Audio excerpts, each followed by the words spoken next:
ome cham no ome anome aphai tia a sei pe ta la thang banga hong ki building hi ati ja hin pathin ni ko hin nang leken i ti ham ti chi het lo je wa so i ti hin ko man di ham ti pa tu yin ka ke sei pi no men in nei pu hong ki le me thi wa chun hitin se ne pathi aso apu pa chun so angan se in as ami ti ho so apha pha cha an net hom dinga ngan si he ai wang ama chun kapu pa hong ge yin ati in aman ipe bolam aso ho adeng panin jukham ho to ke vo tai ati so ya so aplo halloween apu pa agin cha lo pe ta hongin hile ama so tumni aso in mi phalem hola akoi tai de hi je hi ipe hidem pakai tha cha pastor evangelist ho cs 11 ta san aping tha zo se hi pathinin an hom dinga ngan si he ko ham i hop na diu an ho so ta san lo aping tha lo ho ko ma i hop diu he kol hi ta ta e mi hi ta ta aping tha lo ho ko ma i hop diu hin ai wangin mi tam ta in hi cha so pa bang hin ki ta lo so pa bang hin an hom ta lewin ju kham ho to ki vo tai ati jo ju kham ho to ki vo min agin cha lo pe ta in apu pa hung ta ni le ama chu tumnia so eti tumnia so ati pa chu kaga se chin nom pon achan chu ni phalem ho la koi tai ti chu achan ape tai ti nang le ke jong ha ki ham bol tin alo christian hek ki ti jong le ipu pa ipakai pa hunga jukham ho to ti chu not thap not chon ho to ini ki man sa pe hung to kha hai le e yong chu pharisi ki so dial di jo ke yong he pa so ke hi ti jong leng sei yong le sa jong leng pakain ag kagin sa lo peta pakain e lap kha hi le mi phalem ka ki so di ka le gel muna ka tha di ta san cha te ho zo song ti chu hi ti ka si na men hi a hi pathin ni kho ti chu pakai ni kho hi koi man wana wan til ten jong asei thelo wana pan bo he je sun iti ni kho iman di hom ti pa hi ki sei pi no men psalm number 90 achun hitin sen I will aga asim do kileng psalm 90 atupi pen chu verse 12 for in ayawang kim 11 na pan hin sim 8 na pan hin sim kate kahin is idam tila kahin khovin na lung kathi monau na maya na ta azingin gu thi ma ka chon sit na na mai wa na ta lang tai is idam tila kahin khovin na lung sat jing jong ka tu khawin kahin khokum jong akipasam jin abeizi tai kahin khokum som sagi be bo ahin adam theita azang kum som get bo ahi jinge ahin ji e hiche hin kho a chom cha sunga hi to gim gen the dimin achi loi loi jin kaleng mangji tawe nalung han thane ji ko ham agel kho a naginga nalung sat kho ji gel kho a ko ham hije chun chi nalung thim ka buwa kahin kho nizat kasim thin div ne helun ati pathin twing chun na veren pati bo pitaw hen mi ko chom dana se hin sots mo si hin pakai ni kho hi iti ham ki se thelo hin nang hin kho jong tu a jong iti ham i chan ge na hin dam kum som se ge hin dam kum som gup hin dam ki se thelo he mo si jong chu athi chu iwna hele athakang jong atha helain amit jong atha san helaya ti a lai ta athi he mo si jong chu to nang le ke jong hi ga ki gel le hen iti ni kho mat na bam sama hen se na hin chi na kanai thin chi na lung thin ka vok theina dingun ka hin ni kho sim je ne helu na ti thing nei chong hau ki min asa na kho la nge a nge hin ni kho sim dan ne helu na ti hi cha hin ni kho sim dan ki ti hi chom cha ka ga la do no me ai chi ni ko chom dan hi koi man i sei thelo hin kum som sigi kum som ge ki ti wanga hi golhang chapango thiyong tam ta ame adel kum zakhat athi zo me datu tilun tim hukum zakhat ting ta ti we athi hi lai nai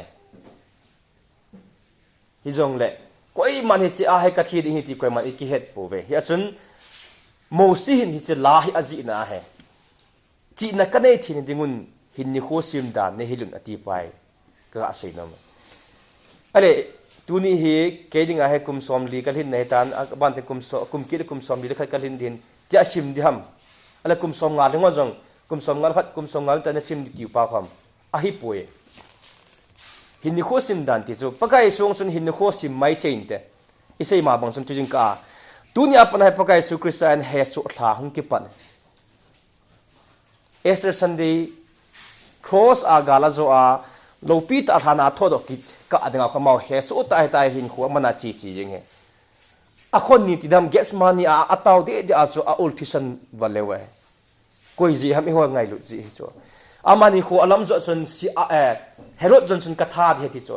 herod si alpa kom chun sen tuni jong ka cheding ji jong ka chi ka to online ding he ki jong pathina ka to de he ti chu pakai so in ahin ni khu a chu tai ani khu sim sim ti ka ta san chu abanting hi cha herod to ki mu to ding abanting la farisi ho abanting la hi cha rom si point e mat ding hita ka thu ding gas money ti zo si hi hoi ta ha ave chinga purpose nei ta hin khu aman ding hi kaga angai to ne pakai su Christian alung thima he thi na khop hi len ka he so tai ti yong sei ji chu pakai sun tai nang le ke jong hi thagawa pathian thulam dol tai he so ji na am sumle pai za he so jong amin na la sa za he so jong amin thildang danga kina ki so za he so jong me ai ban thagau thua thagau mang thai ho pu na le pathian lengam adinga he so ta na long hi na chung hi gi nam ti ka ga sei no me chi na ka nei thene dingun hin nu ho sim dan ne hilun ti pa thil dang hi poi e hin ding dol ta pathin thu po gi puma yung hin thei ting ne chu hin ni ho sim dan ki ti nu te pa ti ho nu nga gon ho nakina api pa ta ne ki cham hetam ki cham lawa thi ho a tha chan ge ki ngai dam lo ho apoya boy thini kho teng velaw hen ei mi te hi lam lam pha hin ai wangin kanu hi che kana sei pi ja ngai dam ka thum man lo kapa jani chun mai cham sin ka min pau go gin kiti khat to kam min thang e hor hanga dinga ki pa pi ta anaw pa si pai Assam regiment hin au pa BD hin aholim londan chu kum som ni langa chapang hin ai wanga cho mililong lewa holim apa chu pau minun kiti hin ju kham hile kilo ma cho amai amol de tuin ase yo sina pho jingin ai wang apa na ki onin na ke jang ase miti tabang hun apa hi ta chu i mana sa lawa pathian thulam lam ge lo he ti win ai wang cha te ni thu holim chu ka vet na hala ki dang ka sa apa kamin thang di desun apa hi thang phosun apa cha ne kapan hit ani na hoji a hit ani na til khoja to ai pathian na ka to ba choi la ka sa hi atin apa so ga choi an kin ai wang asungila ma vet na hala pa chu lagaw mi lo hel dan ai wang cha te ni chan gya pathian tu sei thon as na apa hin khos mi tam ten apho ine awang kamin thang sun apho pon a chi dan ki dan ka sa ne zakaga asem pen pam pathin hin kho apa in akasa an tam ta amni ti hi ka khol do cho bible sim achi se le apan khat me chabe atha kha lo ai wanga upa paulal apa so pa chairman pa khun pa chia amin amma apa da na gel cho ipiji ham apa chun kamin thang apa chun khai be chabe ong kapa ka chapa bible sim ki pa ne asai kha lo mai the diu cho ai wanga apa sor pa ni chan gya ki pa pi mi long long yen chap ya nong kam le ni ve long zo kyang even na la tu sim chu ke na la he che ga la don ji pham kamin thang sun apa chu a ho se po ne atai mo po ne ai wanga sa gu thi ma ka na tam ta am ti bang chi ki la hai cho i chi ga la don ji pham ti le nu te pa ti ho cha te ho ke jong kanu ka pa hi kachapa pa so hi ete ke pa phiung kha ve chang sei kha lo bi ordin ka chan jong kha chang mai cham sim pi kha lo ji kanu ka pa ka jo na ka sei poi bible college ka kai chun ka zo chun mi ho chu pa avi ati ovin sai pi kha ki silivne ke chu first pen e wat thum kamu he yani kamin thang se e wat thum lang amu he to hi tesi chon sponsor bor he apa wang chui changa ki pa dawang ke pon ki pa be set pon ti chu thagaw mi lo ke kanu ka pon thagaw mi poi ti ka sinem e ki pa pi chui pham ti lang kapin tha sa ti dam ke pin tha sa hello pathin thu ka sei ne a pathin kisan ho chun thiam themin thilpi chu ei ni na kanu ka pa hung pun ai wangin ka ki pa na chu acham kim lo wa sun ka tha se pu ne orden ka chanam kanu ka pa hungin mai chame sim pi pu ne ke kanu ka pa he sem ka sei kha pon ka sei kha ta wang ke pon ke kanau tel a aneu pen pa chunga pang hi midam mo in mi bang lo hen kanu ka panda tha thei lo hen keong ka vil zozi pon kanu ka pang hi i ma chang ka pi kha pon sunam ka thur kha pon ya ni chun ka na sat an ka gyal do ne kanu ka pang ka ngai lut dan kanu ka pa mi bang he pon ai wangin ka ngai lut sani ma chang ka pe jo pon jana ka min thang se ma he no he pa nei ngai lut hon hi i ma sa ka pe ka hin khu he pathin na ka to hi nang ni ka pi he ti jo cha ka long tim ato kha dan chu anaw pa wang chu ipisam si pai hi ta ja chu kanul ka pa tu na pa nom na sa thon di tai ti kanaw te ni numei te na ni nei ka na nang ni ding wa to se ka bol pi he ti a u pa sanga chu ma zu lunglin ki chu ta salanga siale a u kamin thang wang chun he no he pa ka en sung mi te ho i ma cha ke wang pi di ka nei po ka ni khu pathin na ka to no dinga ka pi a ti chu ka kyong ka gel ka se ji kha chu kanu ka pa ima ka pe zo pui ai wangin kanu ka pa en gala ko na ei za thona ka cha pa lal cha hin thil si a bol ti hi ka za sa lo de ti ka se ka din nei chu sum ka thoi kha lo pi imam ka thoi kha lo pi ai wang chi chu ki gel neu nan ka la pon ai wang pathin na ka to a ho bung khat ka sui he kanu ka pan ke pa na en ka gel ne he kanu ka pa thilpi in ka gel ne ti ka se nam he na ta ki choi an awang he pon enge ta san hagawang kyong mil sam ta ka hinan pathin na ka to na jong ka lo sam ka ma san ka ga su nong ka hedi pon he na he jong le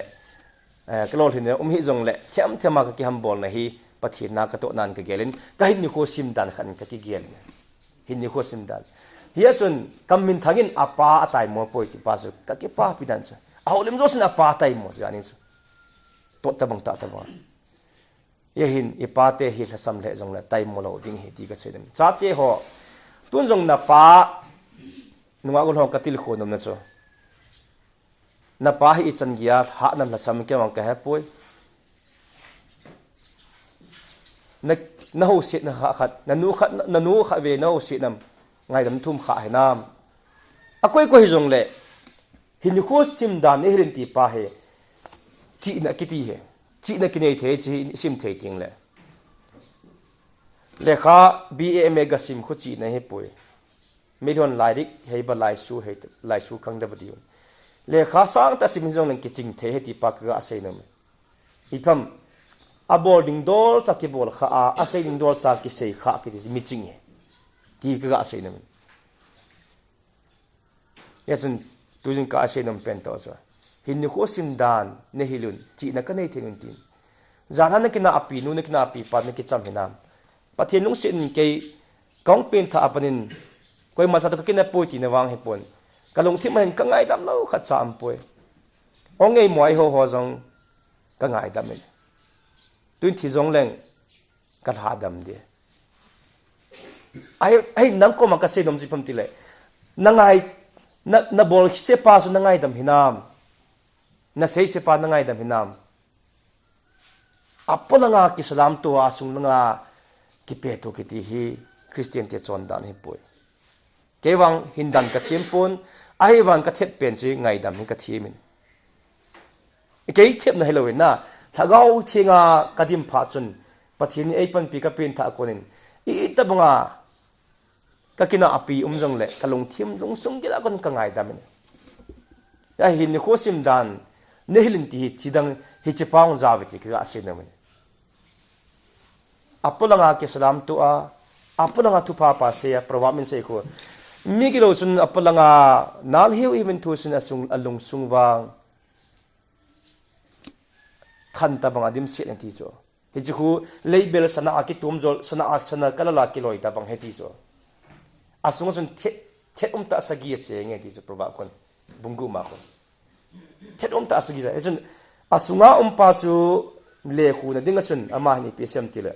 apolong sun amu anjol sel sun thu asin azo azo leng do azeng ti so yai nang zo min no hol khat na ngai dam lawa hi le jo na sei pai am lo ri so ilung suka mi ki ho a ai wanga ikama hung nal te chu na chu zo so chon se cho ya su ngai dam na thing set nei lo wala jo na sei te de chu lamda lo so ka sei khatan tun wang hoi tan thiam ka chan ta ne kalam kai pa chu kalam kai pa ni khai be chu ke hi songjang langa pasor ku mang pasor po na langa ku kem dinga ka si gon ka boy the thu lai ta jun kalam kai pan kerala a yut ho ticket ka api na ti chu cha chu kalung thima chu henge ka ti na wa chun iti ka to dingo e het thin pe lo ham ka ga ti chu kalunga chu ka chi lo chu ka chi lo e wang ka gel le oi lam ka khan e sol ti ka gel ka chi na wang chun cha se sa ka chi chun kalap ta pun ticket train ticket ka kalap ta pun ni khata mo hi off ta ne hi je sun kalam kai pa sun na saten ei phoi i to khom pila la lo chal ta gol hang ei ti so the most rebellious boy ei ti so hi cha su kalung kha kile sa kham cho lo chal pen pa ei ti so kalam kai hi so ma sa ke su ka ki gela hele aman lo chal pen pa ei ti ke su la price base academic award mo pa so lo chal pen pa it as ka hung kile sa ta so college ki ka so base academic award to proficiency award thum line kamua hita so award tam ta mu ka kile sa na so ana po ma dan so ke ja hija so kalam kai pan lo chal pen pa e hin ti chun ka kile sa na so ahung ki tho do ni sa pa ego ti taw te ka ego aman iza ki bol hiya lo chal pen pa it thiam price tam ta mo pa ewa sang pen pa ti kalunga hong kilang ka thong to ma so hechen ka imu thei pon kalung hi aki chol thei pon pasro khu mang ko ma kalun se pa long se ti nei taw pen ka tin ka ki taw pi sun tun wang pathian e holim pi in lo chal ta su ka hi ti jutun ka nom ta ne ha ilam ka hon ena phone na pa hi ei ma lo chal na pa ki het lo ji he ti ka sei no mane kanu ka pan e phone na alo ale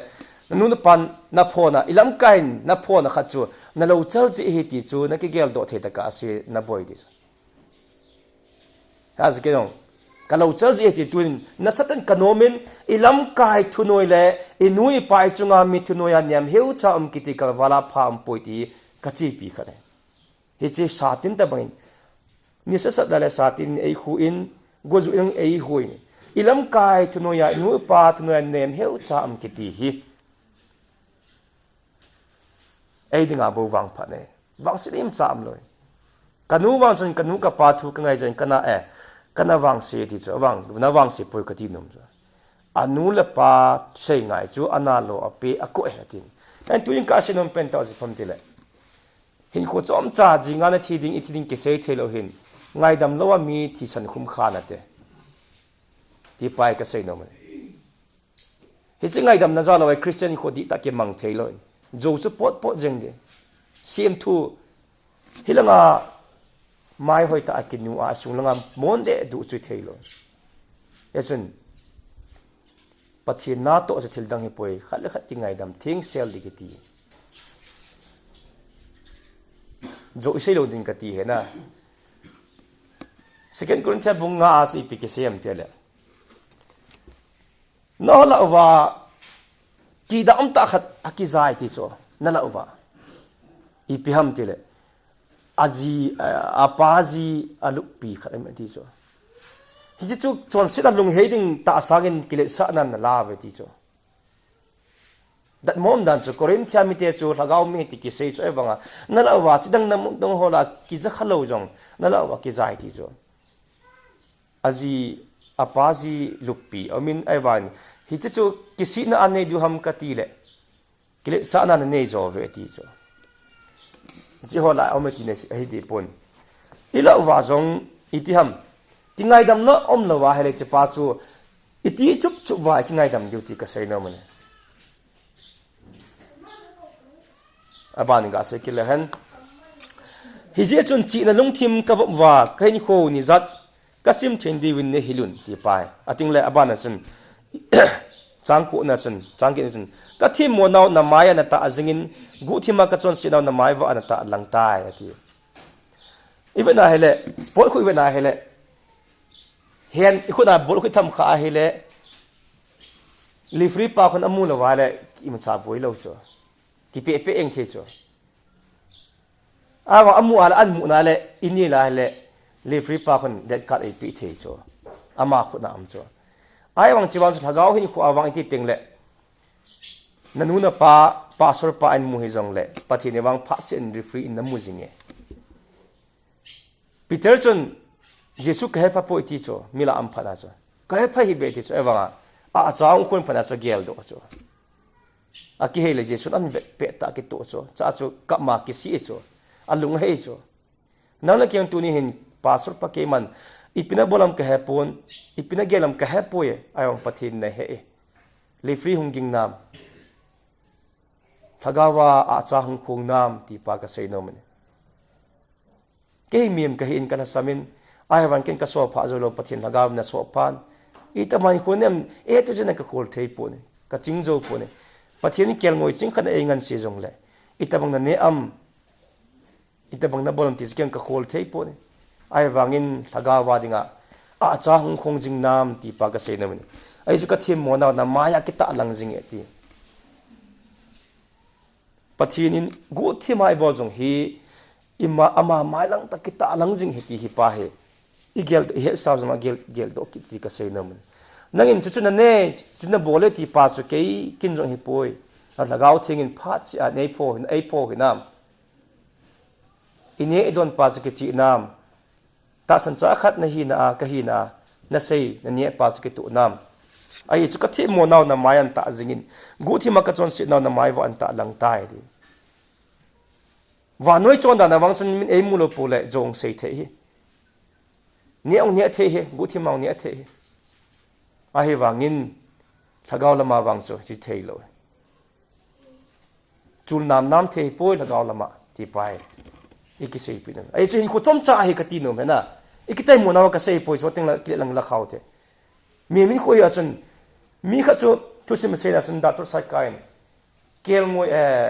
sangan no khat hi ko tong a hu tai ti cho nian hoi ong la jengin ama chu chat loving tin ome ti cho nian ho chu ama chu asai khum jeng ti cho ki tom lovin asai khum jeng a chana lu mang go tai ti cho chi lo de ti cho I ta bana nian ong la kuma hong le chu thing han ti cho nian ho thing han ti cho a chai le chu nian ho phalo ho chu na din na de ti cho hi chu na din na nong kal do the ti cho ya chun ho bum pi ti ho Krista dam ka chen khom pi ti ho chon nitin chon si nang nei ei ju nang jong na jui ding keung ei jui ding kwai do se ei jui he awang he chos I chunga I be sa eng du ham thin la nga ye I thin la ting loi cha si din wa hong kal do du he he chun hin ni ko chom cha hen sim dan hin ni ko sim dan e hen ti hi ngai dam lo khan ti ni ating le pathin anga mi manga isial the kha on chu pathin a ki sel thelo hi ji chun ni che pang chu pathin anga yong chon sit Peter ni ki si a kap lu na apun bang chun Jesu ka he poi mi lai that ting le ho inai ting lawan chun smart ki cho ke la gaw mi bas ai to ting elo bazar chi ting ita bangam Jesu ne sei le mam mi bang pastor kha chun che na chun Jesu lam nam ka he poi ti cho train ka to chun